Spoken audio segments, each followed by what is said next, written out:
آج ہم دعوت کی اہمیت پر کچھ بات کریں گے۔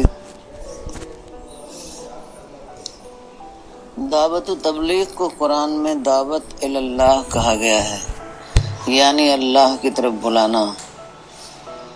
اللہ کی طرف بلانے سے مراد یہ ہے کہ انسان کو خدا کے تخلیقی منصوبہ یعنی کریشن پلان سے باخبر کیا جائے، اس کو بتایا جائے کہ خدا کے ساتھ اس کا کیا تعلق ہے اور مرنے کے بعد خدا اس کے ساتھ کیا معاملہ کرنے والا ہے۔ یہ گویا انسان کو خدا سے انٹروڈیوس کرنے کا ایک کام ہے، تاکہ انسان خدا کو پہچانے، وہ خدا کی معرفت حاصل کرے۔ انسان کے اندر اس بصیرت، انسائٹ کو جگایا جائے جو کائنات کی نشانیوں میں خدا کے جلووں کو دیکھنے لگے۔ لہذا دعوت کا کام انسان کو اپنے رب کے قریب لانا ہے، تاکہ وہ دنیا کی عظمتوں میں خدا کی عظمت کو دریافت کرے۔ انسان کے اندر خدا کی تلاش کا جذبہ بے حساب حد تک پایا جاتا ہے۔ جب اس کو خدا نہیں ملتا تو وہ مٹیریل چیزوں میں اس کو تلاش کرتا ہے، مگر وہ ناکام رہتا ہے، یہاں تک کہ وہ اسی محرومی میں مر جاتا ہے۔ داعی کا کام یہ بتانا ہے کہ وہ جس آئیڈیل کی تلاش میں ہے وہ صرف خدا اور اس کی جنت ہے۔ داعی کو ہر انسان تک یہ پیغام پہنچانا ہے۔ تمام پیغمبروں نے اپنے زمانے کے لوگوں کو یہی پیغام پہنچایا۔ بعد کے زمانے کے داعیوں کو بھی اپنے زمانے کے لوگوں کو یہی پیغام پہنچانا ہے۔ دعویٰ ورک زمین پر ہونے والے تمام کاموں میں سب سے زیادہ اہم ہے۔ یہ پیغمبروں والا کام ہے۔ دعوت کا کام اللہ کے تخلیقی منصوبے کا ایک لازمی حصہ ہے۔ اس لیے ضروری ہے کہ دعوت کا کام ہر زمانے میں مسلسل جاری ہو، تاکہ اس کریشن پلان کی تکمیل ہو جس کی خاطر انسان کو زمین پر بسایا گیا ہے۔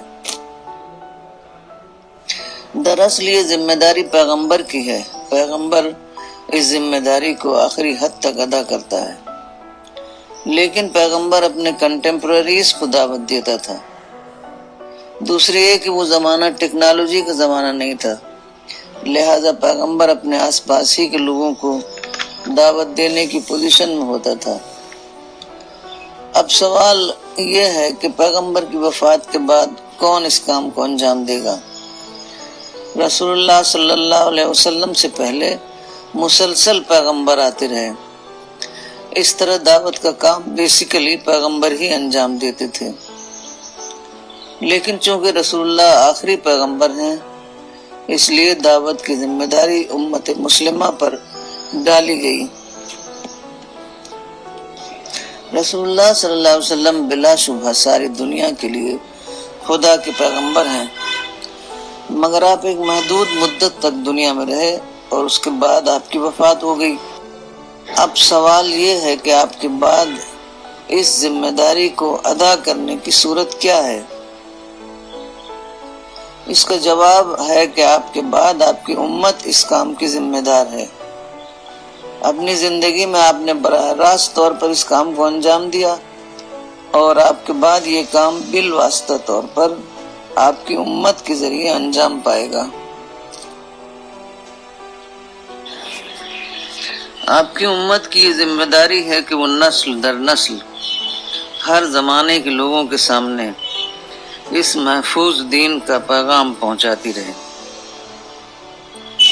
سیرت ابن ہشام کے مطابق رسول اللہ صلی اللہ علیہ وسلم نے اپنے اصحاب سے کہا کہ اللہ نے مجھ کو سارے عالم کے لیے رحمت بنا کر بھیجا ہے، پس تم میری طرف سے اس ذمہ داری کو ادا کرو۔ سیرت ابن ہشام جلد 4۔ اس کام کو قرآن میں خدا کی نصرت کرنا کہا گیا ہے۔ آپ سوچیں گے کہ خدا تو قادر مطلق ہے، وہ ہر کام کو انجام دینے کی مطلق قدرت رکھتا ہے، وہ چاہے تو ہر پتھر اور ہر پتی کو زبان دے دے جس سے وہ خدا کے پیغام کا اعلان کرنے لگیں، مگر یہ خدا کا طریقہ نہیں۔ خدا یہ چاہتا ہے کہ انسانوں کے درمیان اس کے پیغام کو پہنچانے کا کام خود انسان انجام دے، تاکہ التباس کا پردہ، ویل آف ڈاؤٹ باقی رہے۔ یہ امتحان کی مصلحت کی وجہ سے ہے۔ اگر کوئی انجل ظاہر ہو کر خدا کا پیغام دے تو انسان کے پاس ایسے پیغام کو انکار کرنے کا کوئی چوائس نہیں رہے گا۔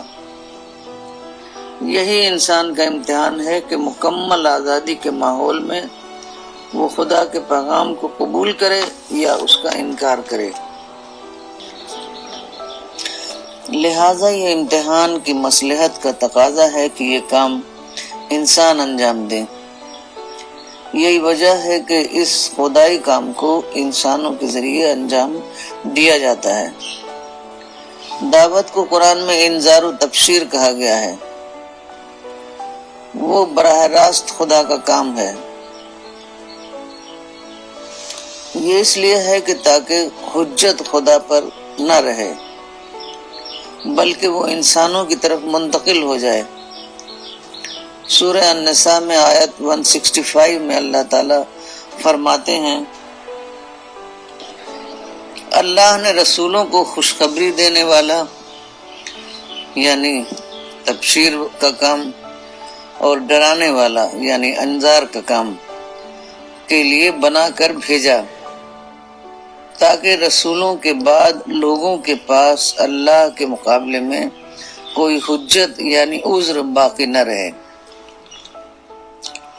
انسان جب اس دنیا میں آتا ہے تو وہ اپنے ساتھ کوئی گائیڈ بک نہیں لاتا، پھر انسان زندگی کی حقیقت کو کیسے سمجھے؟ دعویٰ ورگ اسی سوال کا جواب ہے۔ اللہ نے اس مقصد کے لیے مسلسل پیغمبر بھیجے تاکہ وہ لوگوں کو باخبر کریں کہ موت کے بعد ان کے ساتھ کیا معاملہ پیش آنے والا ہے۔ پیغمبروں کو بھیجنا اور کتاب اتارنا کوئی معمولی بات نہیں ہے۔ اللہ تعالیٰ نے یہ غیر معمولی کام اس لیے کیا تاکہ آخرت میں فیصلے کے دن کوئی یہ نہ کہہ سکے کہ مجھ کو زندگی کی اس حقیقت کا علم ہی نہ تھا، اور جب میں اس بات سے بالکل بے خبر تھا تو یہ میرے اوپر ظلم ہوگا کہ مجھے اس کے لیے پکڑا جائے۔ کوئی انسان آخرت میں اس قسم کا عذر یعنی حجت پیش نہ کر سکے، اس لیے اللہ نے پیغمبر بھیجے تاکہ وہ انسان کو آخری حد تک اس حقیقت سے باخبر کر دیں۔ اسی کو حجت اتارنا کہا گیا ہے، یعنی لوگوں کے سامنے حق کے پیغام کو مسلسل طور پر پیش کرتے رہنا، یہاں تک کہ وہ وقت آ جائے کہ ماننے والے خدا کا پیغام مان لیں اور نہ ماننے والوں کی بے خبری ٹوٹ جائے۔ لہذا دعوتی مہم کو مکمل طور پر آخرت رخی ہونا چاہیے، اس میں دنیا کا کوئی انٹرسٹ شامل نہیں ہونا چاہیے۔ رسول کی نیابت میں دعوت کا کام کرنا ایک بہت بڑا اعزاز ہے۔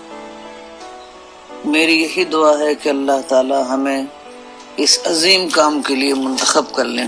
اس بارے میں آپ کو مزید ڈیٹیل سے معلومات حاصل ہو سکتی ہے۔ مولانا کی کتاب دعوت حق میں اس میں تمام موضوعات کو ڈسکس کیا گیا ہے۔